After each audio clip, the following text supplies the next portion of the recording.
Nama saya Hiroshi Tanaka. Saya berusia 42 tahun dan saya adalah direktur utama jaringan restoran sushi kelas atas di Tokyo. Kami memiliki cabang di New York, London, dan Singapura.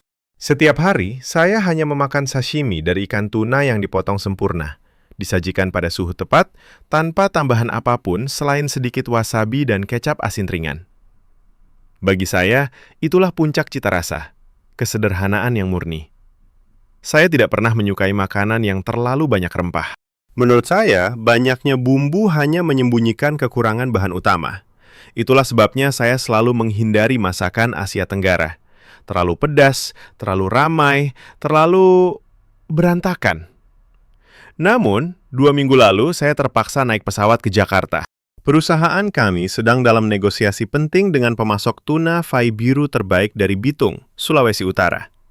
Jika kontrak ini gagal, pesaing dari Korea Selatan akan mengambil alih. Direktur pemasok, Pak Darmawan, bersikeras bahwa saya harus datang sendiri untuk melihat langsung prosesnya. Saya tidak suka ide itu, tapi tidak ada pilihan lain. Kontrak harus ditandatangani dalam 10 hari. Pesawat mendarat di Bandara Soekarno-Hatta pukul 8 pagi. Begitu keluar dari terminal, saya langsung diserang panas lembab yang menempel di kulit. Udara terasa berat, penuh dengan bau campuran. Asap knalpot, minyak goreng, dan sesuatu yang manis pedas yang menusuk hidung. Sopir taksi yang menjemput saya tersenyum lebar. "Selamat datang di Jakarta, Pak Hiroshi." Saya mengangguk dingin sambil masuk ke mobil. Baru 5 menit berjalan, kami sudah terjebak macet total. Jalanan dipenuhi motor yang saling menyelinap. Klakson berbunyi tanpa henti. Saya melihat jam tangan. Sudah terlambat 15 menit dari jadwal saya. "Ini setiap hari begini, Pak," kata sopir sambil tertawa kecil. "Tapi tenang saja, kita pasti sampai." Saya menggeleng dalam hati. Di Tokyo, kemacetan seperti ini tidak tertahankan. Orang-orang pasti sudah marah, mengeluh, atau setidaknya diam dengan wajah tegang. Tapi di sini, sopir taksi malah memutar lagu dangdut keras-keras. Di sebelah kami, seorang pengendara motor menyanyi ikut-ikutan sambil mengangguk-angguk. Seorang ibu di mobil sebelah menawarkan kerupuk pada anaknya sambil tertawa. Saya tidak mengerti. Macet parah seperti ini, tapi semua orang tetap santai, bahkan senang. Saya merasa seperti masuk ke dunia yang berbeda.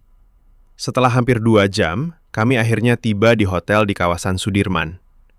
Saya langsung mandi, mengenakan setelan jas rapi, dan menuju restoran hotel untuk makan siang. Menu internasional. Saya memesan salad tuna dengan dressing ringan. Aman. Sore harinya, Pak Darmawan menelpon. "Pak Hiroshi, malam ini saya jemput ya. Kita makan malam di rumah saya dulu, baru besok pagi terbang ke Manado." Saya ingin menolak. Saya sudah lelah, dan saya tidak suka makan di rumah orang asing. Tapi ini bagian dari negosiasi. Saya tidak boleh menyinggung. Pukul 7 malam, Pak Darmawan datang dengan mobil Avanza butut tapi bersih. Dia berusia sekitar 50-an, berbadan sedang, selalu tersenyum. "Maaf, telat 10 menit, Pak. Tadi macet di Senayan." Lagi-lagi macet. Saya hanya mengangguk. Rumah Pak Darmawan berada di pinggiran Jakarta Selatan. Rumah sederhana. Halaman kecil, tapi terawat rapi. Begitu pintu dibuka, aroma rempah langsung menyergap. Pedas, manis, asin, semuanya bercampur. Saya otomatis mengerutkan hidung. "Istri saya sudah masak spesial untuk tamu dari Jepang," kata Pak Darmawan bangga. Meja makan sudah penuh hidangan. Ikan bakar, sayur coleplay, ayam goreng, dan tentu saja semangkuk kecil berwarna merah menyala di tengah meja. Sambal. Saya langsung tahu itu sambal. Saya pernah melihat di internet. Cabai rawit yang digiling kasar dengan bawang, tomat, dan terasi. Bau terasinya langsung tercium, amis dan kuat. Bu Darmawan, istri Pak Darmawan, menyapa hangat. "Silakan dicoba, Pak Hiroshi. Semuanya fresh." Saya tersenyum sopan, tapi dalam hati sudah memutuskan. Saya tidak akan menyentuh sambal itu. Saya ambil ikan bakar dan sayuran saja. Pak Darmawan tertawa. Ikan ini dari Bitung langsung, Pak. Besok kita lihat sendiri di sana. Saya mengangguk sambil mengunyah. Ikan memang segar, dagingnya manis alami. Tapi tetap saja, saya merasa semua hidangan ini terlalu ramai. Terlalu banyak rasa yang bertabrakan. Tiba-tiba, Bu Darmawan menyodorkan sendok kecil sambal ke piring saya. Coba sedikit saja, Pak, biar tambah mantap. Saya tersenyum kaku. Terima kasih, tapi saya nggak biasa pedas. Pak Darmawan mengangkat alis. Sayang sekali. Padahal sambal ini bikin ikan jadi lebih hidup. Saya hanya tertawa kecil, berusaha tidak terdengar menghina. Malam itu saya pulang ke hotel dengan perut kenyang, tapi pikiran penuh. Saya masih tidak mengerti. Bagaimana orang bisa menyukai rasa yang begitu kuat, begitu mendominasi? Besok pagi kami akan terbang ke Manado. Saya hanya ingin cepat selesai urusan kontrak dan pulang ke Tokyo, ke sashimi saya yang tenang dan murni. Saya tidak tahu bahwa 10 hari ke depan akan mengubah segalanya. Pagi berikutnya, kami berangkat ke bandara pukul 6. Jakarta masih gelap, tapi jalanan sudah ramai. Motor berderet, pedagang kopi pinggir jalan meniup api kecil di anglo mereka. Bau kopi tubruk dan gorengan menguar di udara lembab. Saya memegang cangkir kopi hitam dari hotel, tapi tetap merasa asing. Pak Darmawan menjemput tepat waktu kali ini. Dia membawa kotak nasi kuning yang masih hangat. Sarapan dulu, Pak. Perjalanan ke Manado 1,5 jam. Saya mengucapkan terima kasih, tapi hanya memakan sedikit. Nasi kuning terlalu berminyak untuk selera saya. Di bandara, penerbangan dijadwalkan pukul 8. Namun, pengumuman datang. Delay 45 menit karena kabut di Manado. Saya menghela napas panjang. Di Jepang, delay seperti ini jarang terjadi. Semua harus tepat waktu. Pak Darmawan malah tersenyum. Sabar ya, Pak. Nanti juga berangkat. Mau kopi lagi? Saya menolak sopan. Saya duduk diam, memeriksa email. Ada pesan mendesak dari kantor pusat. Pesaing Korea sudah mengirim tim ke Bitung juga. Kami harus menandatangani kontrak sebelum tanggal 15. Kalau tidak, mereka akan menawar lebih tinggi. Akhirnya, kami naik pesawat pukul 9 lewat. Dari jendela, saya melihat Jakarta dari atas. Lautan atap seng, jalanan seperti urat nadi yang macet, tapi tetap berdenyut. Sesampainya di Bandara Samratulangi Manado, udara terasa lebih segar. Ada angin laut yang membawa bau garam. Pak Darmawan langsung disambut beberapa orang. Mereka saling jabat tangan erat, bertanya kabar keluarga lama sekali sebelum bicara bisnis. Saya berdiri agak jauh, merasa tidak sabar. Di Tokyo, pertemuan bisnis langsung ke inti. Tidak ada basa-basi panjang. Seorang pria muda bernama Andi mendekat. Dia sopir kami selama di Manado. Selamat datang, Pak Hiroshi. Mobil sudah siap.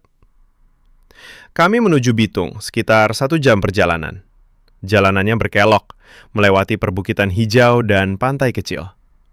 Saya harus akui, pemandangannya indah. Laut biru tua, pohon kelapa bergoyang pelan. Tapi lagi-lagi macet. Kali ini karena truk muatan ikan mogok di tengah jalan.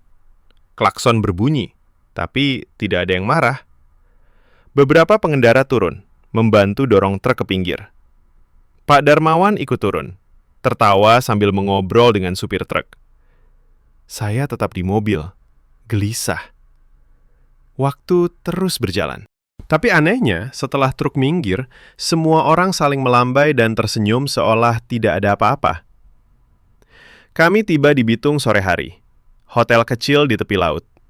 Kamar saya menghadap pelabuhan. Dari balkon, saya melihat kapal-kapal nelayan berwarna-warni. Bau ikan segar bercampur solar. Malam itu, Pak Darmawan mengajak makan di rumahnya lagi. Kali ini di Manado. Rumah kayu sederhana, atap seng, tapi teras luas menghadap laut. Begitu masuk, aroma sambal langsung menyambut. Lebih kuat dari kemarin. Ada terasi bakar, cabai rawit segar, dan jeruk nipis. Meja sudah penuh. Ikan cakalang fufu, ikan asap khas Manado, tinutuan, bubur sayur, ayam rica-rica, dan tentu saja mangkuk sambal dabu-dabu yang merah menyala. Bu Darmawan menyapa hangat. Pak Hiroshi, hari ini capek ya? Makan banyak biar kuat besok ke pasar ikan. Saya duduk, mencoba tersenyum. Saya ambil ikan asap dan bubur. Rasanya enak, asapnya harum. Tapi saat Pak Darmawan menyendok sambal ke piring semua orang, saya menggeleng pelan. Coba sedikit saja, Pak, kata Andi sambil tertawa. Sambal dabu-dabu ini beda, seger. Saya tetap menolak. Maaf, saya tidak tahan pedas. Pak Darmawan mengangkat bahu. Ya sudah, tapi sayang, ikan ini paling enak kalau ada sambalnya. Saya makan dalam diam. Ikan memang luar biasa segar. Tapi saya tetap merasa ada yang kurang. Atau mungkin terlalu banyak. Setelah makan, kami duduk di teras. Angin malam sepoi, suara ombak kecil. Pak Darmawan cerita tentang nelayan Bitung. Bagaimana mereka bangun subuh, melaut jauh, tapi selalu pulang bawa ikan terbaik. Saya mendengar, tapi pikiran saya pada kontrak. Besok pagi kami ke pasar ikan, lalu ke gudang pendingin. Saya ingin cepat selesai. Saat hendak tidur, saya mendapat pesan cuaca dari aplikasi. Ada kemungkinan badai kecil dalam 3 hari ke depan. Saya abaikan. Pasti tidak parah. Kami akan selesai sebelum itu. Saya tidak tahu bahwa badai itu akan menjadi awal dari segalanya. Pagi-pagi sekali, jam 5, saya sudah bangun. Di luar jendela, langit masih gelap kebiruan. Suara ayam berkokok bergantian dengan azan subuh dari masjid kecil di dekat pelabuhan. Saya menggosok mata. Di Tokyo, saya biasa bangun jam 6, tapi di sini tubuh saya otomatis terjaga karena suara-suara itu. Saya mandi air dingin. Toilet hotel sederhana, lantainya basah, dan tidak ada tisu. Saya menggeleng kesal. Harus pakai air dan gayung. Kurang bersih menurut standar saya. Tapi saya tidak mau mengeluh keras-keras. Pukul 6, Andi sudah menunggu di lobi. Pak Darmawan datang 10 menit kemudian, sambil bawa kotak nasi. Sarapan dulu, Pak. Kita langsung ke pasar ikan. Lagi-lagi terlambat sedikit. Saya hanya tersenyum tipis. Kami naik mobil menuju pasar ikan Bitung. Jalanan masih sepi, tapi bau laut semakin kuat. Begitu tiba, mata saya langsung terbelalak. Pasar ramai sekali, padahal baru jam 6 lewat. Puluhan perahu nelayan sudah sandar. Ikan-ikan segar ditumpuk di keranjang anyaman. Es batu meleleh di bawahnya. Ada tuna besar-besar, mengkilap di bawah lampu neon kuning. Dagingnya merah merona, mata masih jernih. Saya harus akui, kualitasnya luar biasa. Pak Darmawan menyapa semua orang. Dia berjabat tangan dengan nelayan tua, bertanya kabar anak cucu, baru kemudian bicara soal ikan. Prosesnya lama. Saya berdiri di samping, merasa waktu terbuang. Seorang nelayan muda mendekat, membawa tuna seberat mungkin 40 kilo. Dia meletakkannya di timbangan bambu sederhana. Ini yang kemarin, Pak Darmawan, masih segar. Saya memeriksa sendiri. Saya tekan dagingnya dengan jari. Elastis, tidak berair berlebih. Saya mengangguk puas. Ini memang tuna fai biru terbaik yang pernah saya lihat. Tapi di sekitar kami, pasar berantakan. Lantai basah oleh air laut dan es meleleh. Bau amis bercampur bau terasi dari pedagang sambal di pojok.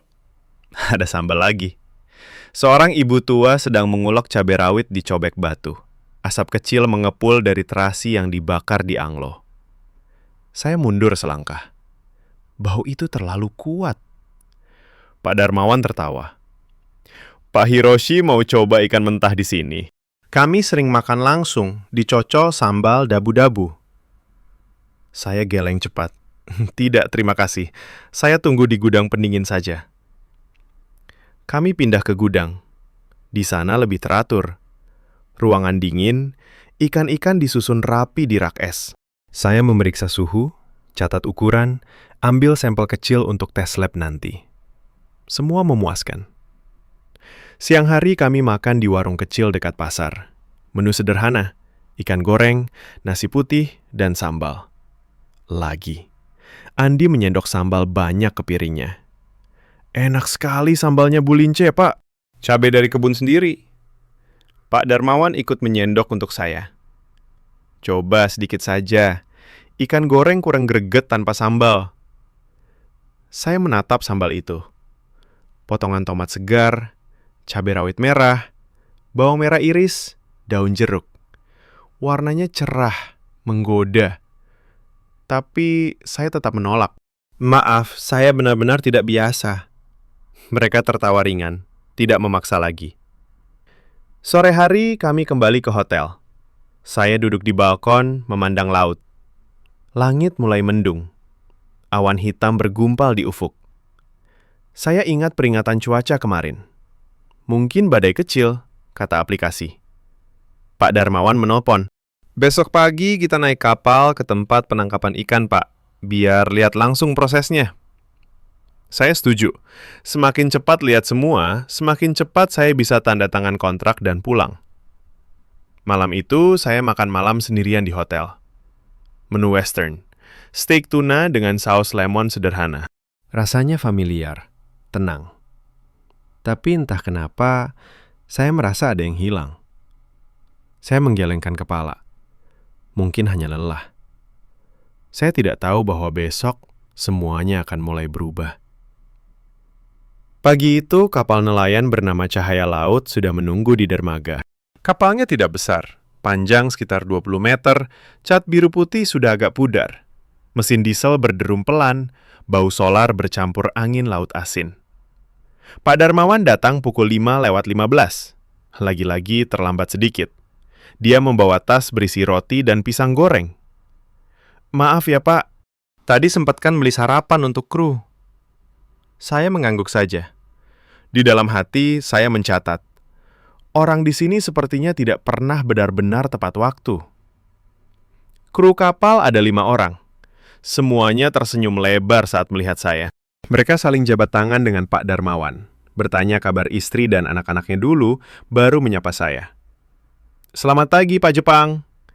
Saya balas salam dengan sopan, tapi merasa aneh. Kami akan melaut jauh, tapi mereka masih sempat mengobrol panjang. Kapal akhirnya berangkat pukul 6. Langit masih mendung, tapi laut tenang. Kami menuju tempat penangkapan tuna, sekitar 2 jam ke tengah laut. Di atas kapal, saya duduk di depan, memandang horizon. Angin kencang menerpa wajah. Bau laut semakin kuat, campur bau ikan dari lambung kapal. Pak Darmawan duduk di sebelah saya. Pak Hiroshi, lihat awan itu. Dia menunjuk kumpalan hitam di barat. Mungkin ada hujan sore nanti. Tapi nelayan di sini biasa membaca tanda-tanda alam. Saya tersenyum kecil. Saya percaya aplikasi cuaca lebih akurat. Dia tertawa ringan. Kadang alam lebih jujur daripada aplikasi, Pak. Saya tidak menjawab. Dalam hati saya berpikir, ini hanya tahayul. Sesampai di spot penangkapan, kru langsung bekerja. Mereka lempar pancing panjang, umpan ikan kecil hidup layup. Gerakan mereka cepat, terkoordinasi tanpa banyak kata. Saya perhatikan, meski kapal sederhana, tanpa teknologi canggih, mereka tahu persis di mana tuna berkumpul. Tidak lama, pancing pertama ditarik. Tuna besar melonjak di permukaan, siripnya berkibar. Kru berteriak gembira. Mereka tarik bersama-sama, gotong royong, sampai ikan naik ke dek. Darah segar mengalir, bau amis menusuk. Saya mendekat, memeriksa. Kualitas sempurna. Mata ikan masih bergerak, daging merah mengkilap. Saya mengangguk puas. Ini alasan saya datang jauh-jauh. Satu persatu, tuna ditarik naik. Total 12 ekor besar dalam 3 jam. Rekor bagus, kata Pak Darmawan. Kami mulai kembali ke darat sekitar pukul 11. Langit semakin gelap. Angin berubah arah, ombak mulai lebih tinggi. Kapal bergoyang pelan. Saya mulai gelisah. "Pak, cuaca ini aman?" Pak Darmawan melihat ke langit. "Masih bisa sampai sebelum hujan deras. Tapi kalau perlu, kita singgah di pulau kecil dulu." Saya menggeleng. "Tidak perlu. Saya ada jadwal sore ini di gudang." Dia mengangguk, tapi wajahnya agak khawatir. Tiba-tiba radio kapal berderak. Suara nelayan lain memperingatkan. "Badai kecil sedang mendekat dari barat.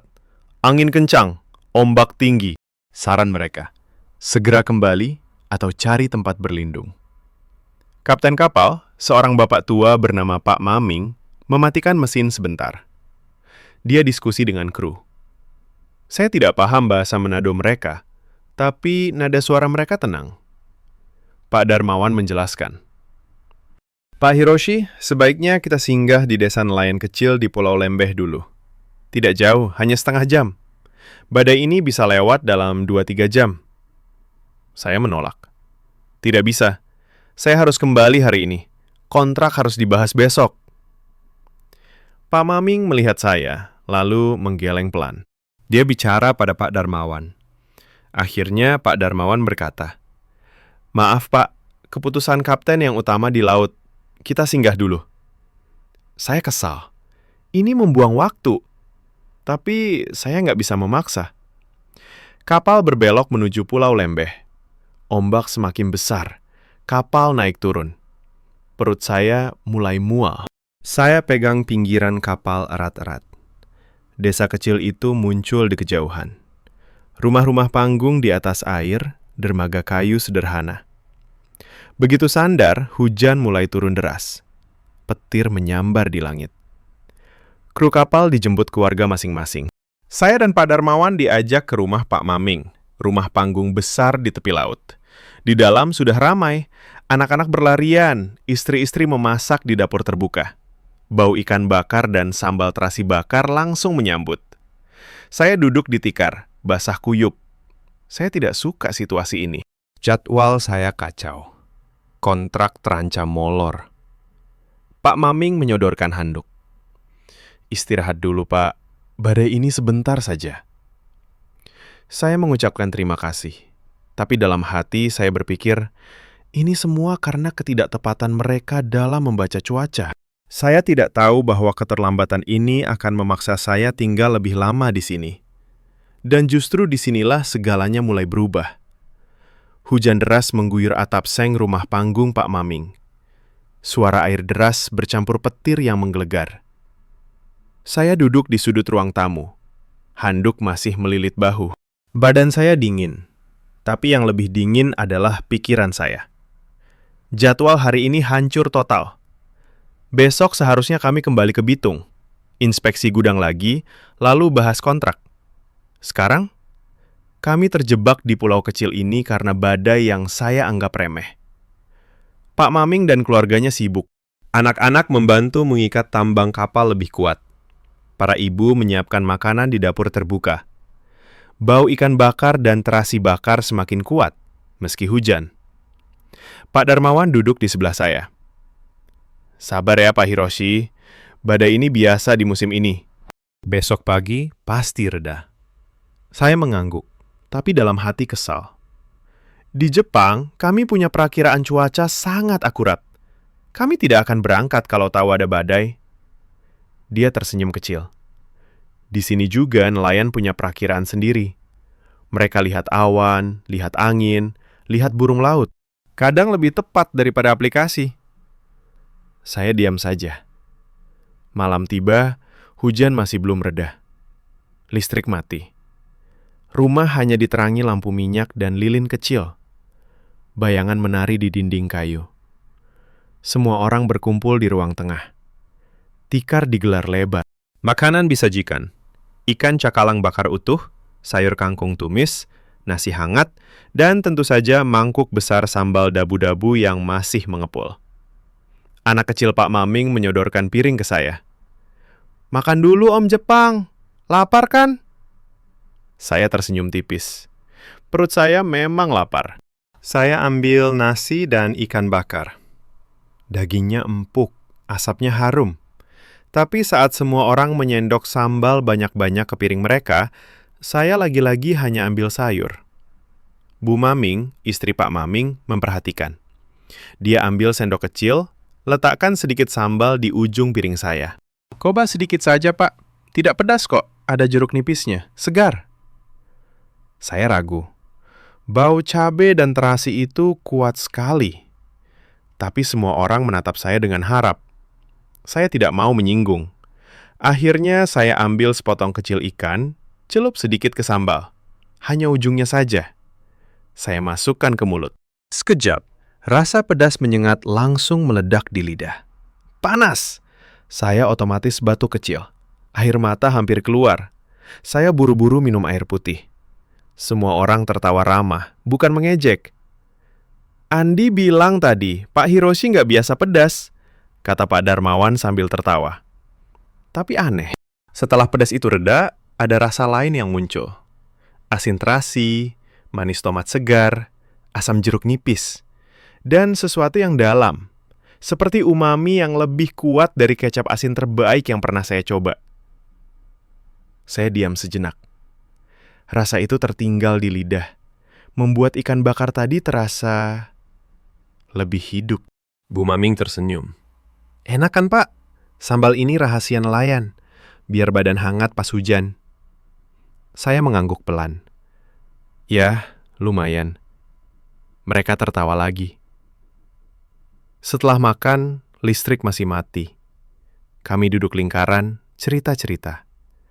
Pak Maming cerita tentang masa kecilnya melaut dengan ayahnya. Anak-anak mendengar serius. Pak Darmawan cerita tentang anaknya yang kuliah di Manado.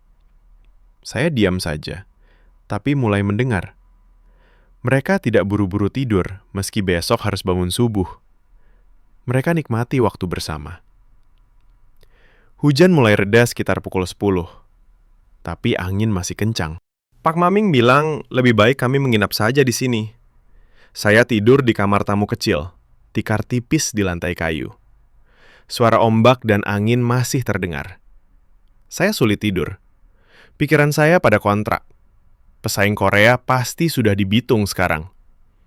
Tapi entah kenapa, rasa sambal tadi masih terngiang. Pedas, tapi ada sesuatu yang membuat saya ingin coba lagi. Saya geleng kepala. Mungkin hanya karena lapar. Besok pagi, badai harus reda. Saya harus kembali ke jadwal saya. Pagi berikutnya, badai sudah reda. Langit cerah kembali, laut tenang seperti kaca. Saya bangun dengan badan pegal karena tidur di tikar tipis. Suara burung camar dan ombak kecil membangunkan saya. Pak Maming sudah di dapur. Dia sedang membakar terasi di anglo kecil. Asap putih mengepul. Bau amis gurih menyebar ke seluruh rumah. Bu Maming dan beberapa tetangga perempuan sedang duduk melingkar di teras. Mereka mengulek sambal di cobek batu besar. Cabai rawit merah, bawang merah, tomat, dan terasi bakar dimasukkan bergantian. Suara duk-duk-duk cobek berirama pelan. Saya keluar, menyapa pagi. Mereka tersenyum lebar. Sudah bangun, Pak Hiroshi? Sarapan dulu. Meja kecil sudah penuh. Nasi hangat, ikan goreng sisa semalam, telur dadar, dan mangkuk sambal segar yang baru saja selesai diulek. Saya duduk. Perut saya lapar betul. Semalam saya makan sedikit sekali, karena masih kaget dengan rasa pedas. Bu Maming menyodorkan piring. Hari ini sambalnya lebih banyak jeruk nipis, Pak. Kurang pedas. Saya ragu sebentar, tapi bau sambal itu entah kenapa menggoda. Saya ambil nasi dan ikan goreng. Lalu, dengan hati-hati, saya sendok sambal lebih banyak dari semalam. Sekitar 1 sendok teh. Saya celup ikan ke sambal. Gigit. Pedesnya datang lagi. Tapi kali ini tidak terlalu menyengat. Jeruk nipis membuatnya segar. Terasi bakar memberikan rasa dalam yang gurih. Tomat manis, cabai panas, semuanya bercampur sempurna. Ikan goreng yang tadinya biasa saja tiba-tiba jadi luar biasa enak. Saya tidak sadar sudah menghabiskan setengah piring dengan sambal. Pak Maming tertawa. Nah, kan? Sekali coba, langsung suka. Saya tersenyum malu. Iya, enak sekali. Mereka semua tepuk tangan kecil, senang. Setelah sarapan, para ibu mengajak saya ikut mengulek sambal. Ayo Pak, biar tahu cara buatnya. Saya awalnya menolak. Saya CEO, bukan juru masak. Tapi mereka memaksa dengan ramah. Akhirnya saya duduk di lingkaran, pegang ulekan kayu. Bu Maming ajari langkah demi langkah. Pertama, bakar terasi sampai harum. Lalu masukkan cabai dan garam, ulek kasar. Tambah bawang merah, ulek lagi. Terakhir, tomat dan jeruk nipis. Cukup ditekan pelan supaya tidak terlalu halus. Tangan saya lambat, tidak terbiasa. Mereka tertawa melihat saya. Tapi sabar mengoreksi. Pelan saja, Pak. Yang penting rata. Sambil mengulek, mereka cerita. Bu Maming bilang sambal ini warisan dari neneknya. Setiap keluarga punya resep sedikit beda. Ada yang tambah belimbing wuluh, ada yang pakai cabai hijau. Seorang ibu lain cerita suaminya nelayan. Kalau pulang melaut, yang pertama dicari sambal dabu-dabu. Katanya sambal ini yang bikin badan kuat lagi. Saya mendengar sambil terus mengulek. Tangan saya mulai terasa panas karena cabai. Tapi saya tidak berhenti. Akhirnya sambal selesai. Mereka cicip satu persatu, angguk puas. Lumayan untuk orang Jepang, kata Bu Maming sambil tertawa. Saya juga cicip langsung dari cobek. Rasanya beda. Lebih hidup karena saya buat sendiri. Siang itu kami akhirnya bisa kembali ke Bitung. Kapal berangkat dengan muatan ikan kemarin yang masih segar karena disimpan di kotak es. Di perjalanan, saya duduk di depan lagi. Angin laut sepoi, bau garam dan ikan. Pikiran saya melayang ke sambal tadi. Saya tidak percaya dengan mata sendiri. Saya, yang seumur hidup hanya makan sashimi polos, sekarang memikirkan sambal pedas. Sesampai di Bitung, Pak Darmawan bilang ada kabar buruk. Pesaing Korea sudah tiba 2 hari lalu. Mereka tawarkan harga lebih tinggi, kontrak semakin sulit. Saya menghela napas. Tapi entah kenapa, saya tidak panik seperti biasa. Malam itu di hotel, saya makan malam di warung kecil. Saya pesan ikan bakar dan sambal dabu-dabu ekstra. Saya makan sendirian, tapi rasanya tidak lagi asing. Hari-hari berikutnya terasa berbeda. Saya masih khawatir kontrak, tapi kekhawatiran itu tidak lagi menguasai sepenuhnya. Pagi-pagi saya sering ikut Pak Darmawan ke desa nelayan kecil di sekitar Bitung. Katanya, biar Pak Hiroshi lihat lebih dekat kehidupan kami. Saya awalnya ikut karena sopan. Tapi lama-lama, saya benar-benar tertarik. Suatu pagi, kami datang ke rumah Bu Lince, ibu yang sambalnya pernah saya makan di warung. Rumahnya sederhana, dinding bambu, atap seng.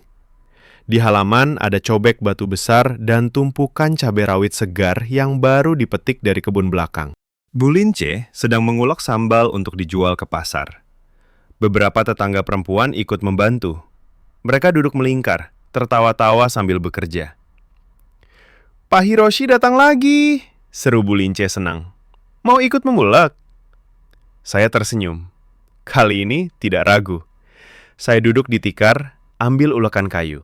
Tangan saya sudah lebih terbiasa. Sambil mengulek, Bu Lince cerita. Suaminya nelayan, sering melaut berhari-hari. Kalau dia pulang, yang pertama diminta sambal banyak-banyak. Katanya sambal ini yang bikin rindu hilang.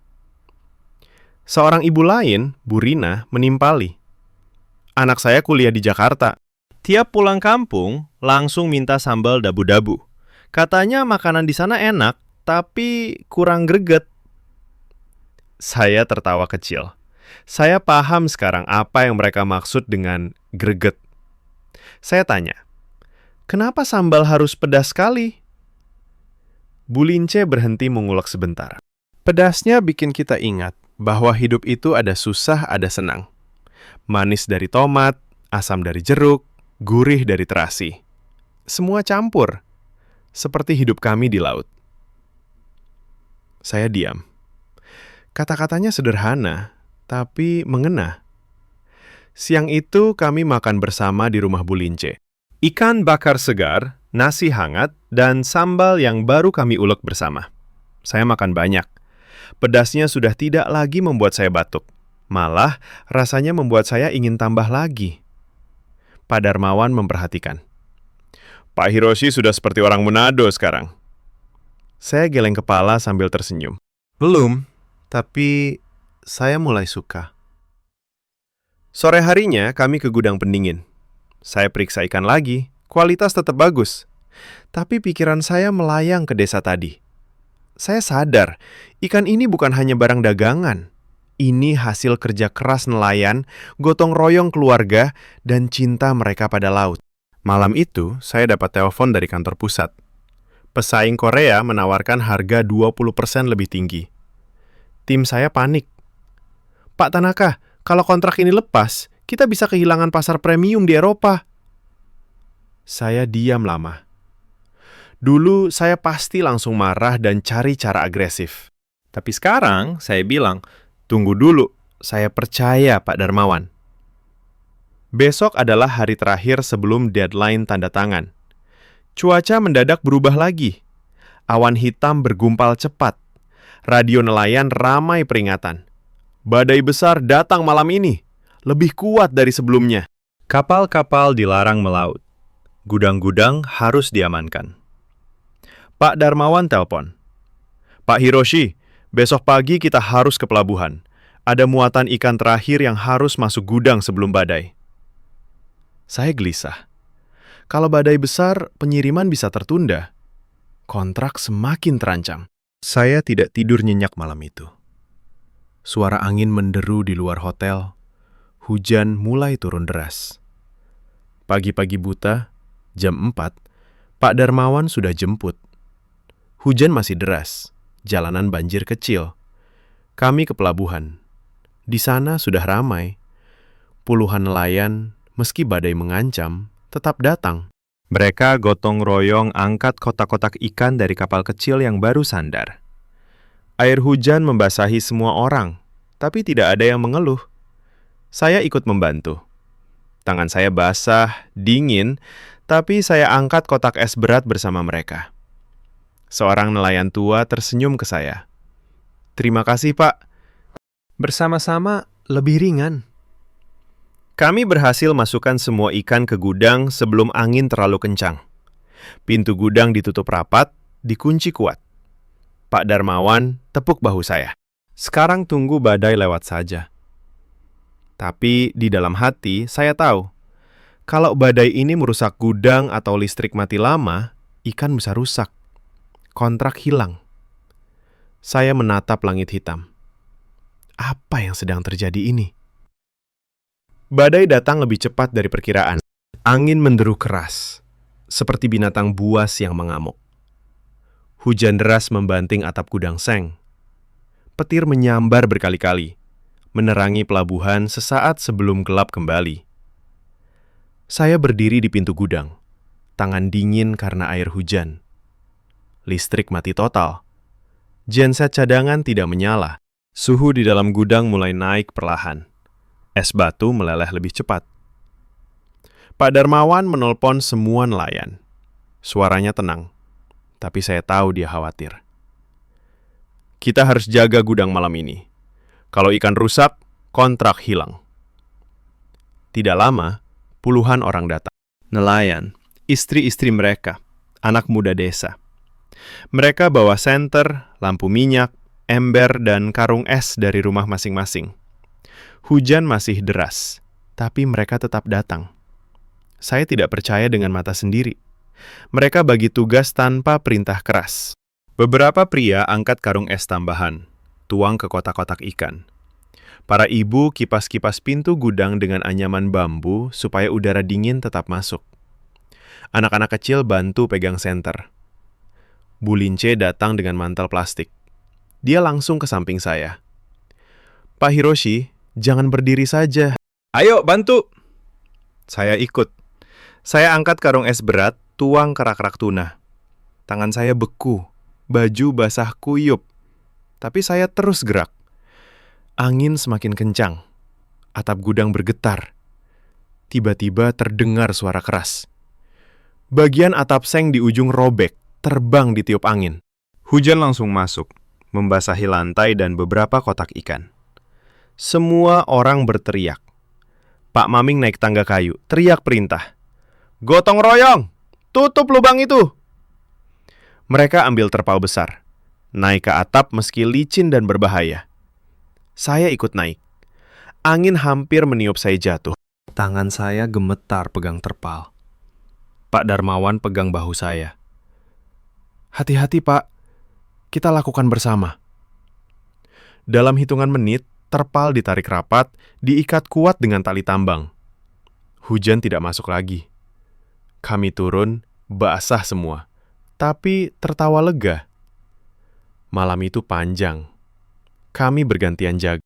Cerita-cerita kecil, nyanyi lagu daerah pelan-pelan. Bu Maming bawa termos kopi hitam panas.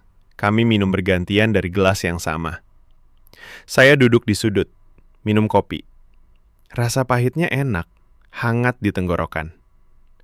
Saya lihat wajah-wajah mereka di cahaya senter. Capek, basah, tapi mata mereka berbinar. Saya tanya Pak Darmawan pelan. "Kenapa kalian lakukan ini?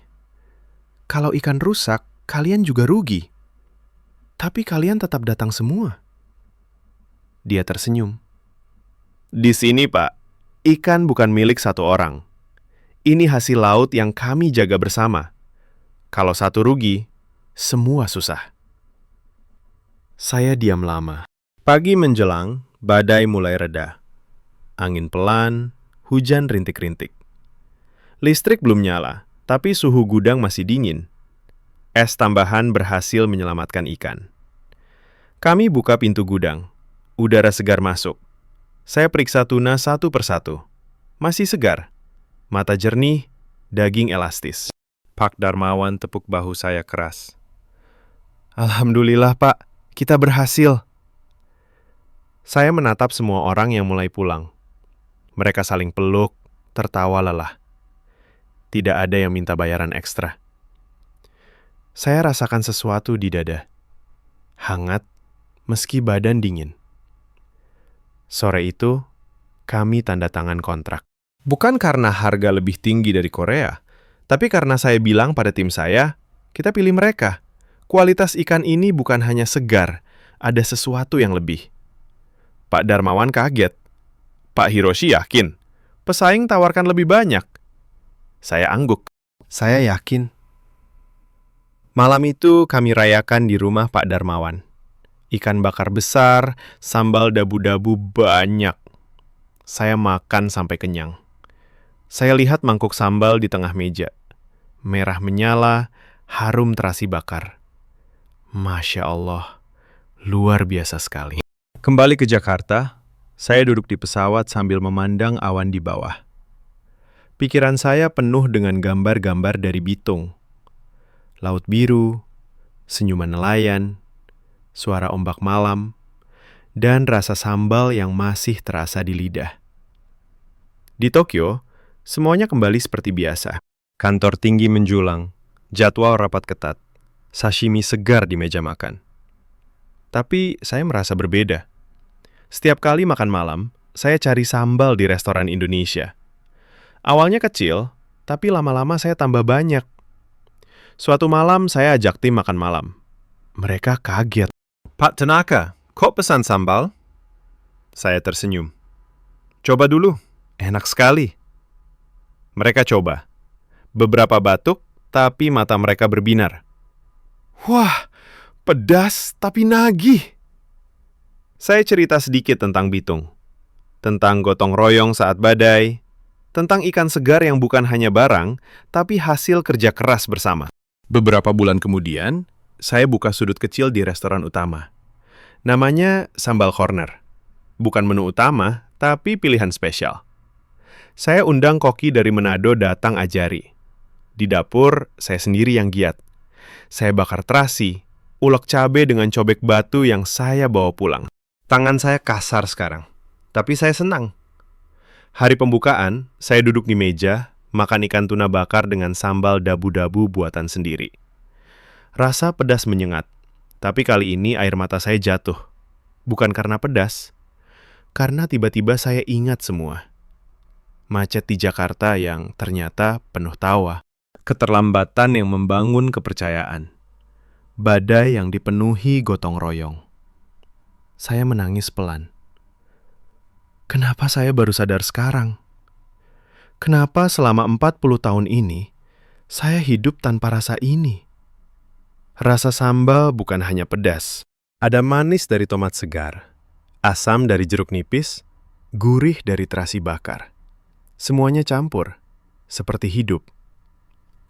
Saya salah paham sejak awal. Saya pikir hidup harus sempurna, murni seperti sashimi. Tapi hidup itu campuran. Ada susah, ada senang, ada dingin, ada hangat. Di Indonesia, saya belajar itu. Sambal mengajari saya. Orang-orang di sana mengajari saya. Masya Allah, luar biasa sekali. Saya angkat gelas sambal ke atas. Terima kasih Indonesia. Terima kasih Pak Darmawan, Bu Lince, Pak Maming. Kalian ubah saya. Dari situ, bisnis saya berubah. Saya tambah menu Indonesia, pelanggan datang banyak.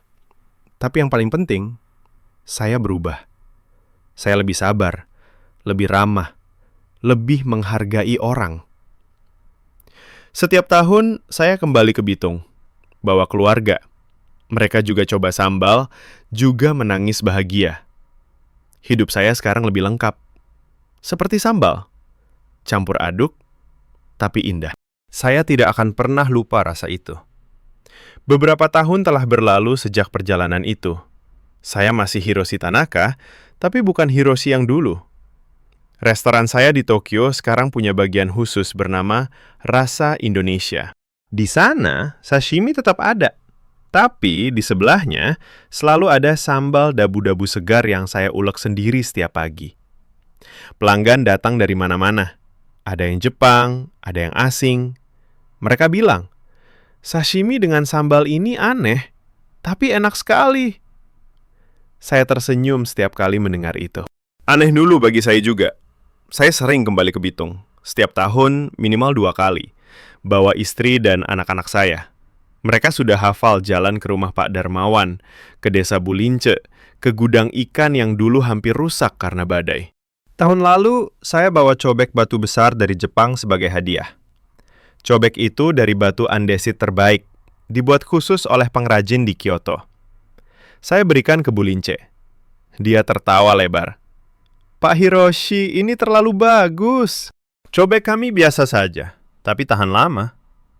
Saya jawab, sama seperti sambal kalian. Kelihatannya sederhana, tapi mengubah hidup orang. Kami makan malam bersama malam itu. Ikan cakalang bakar, tinutuan hangat, dan sambal yang kami ulek bareng-bareng di cobek baru. Anak saya yang berusia 10 tahun makan pedas tanpa batuk.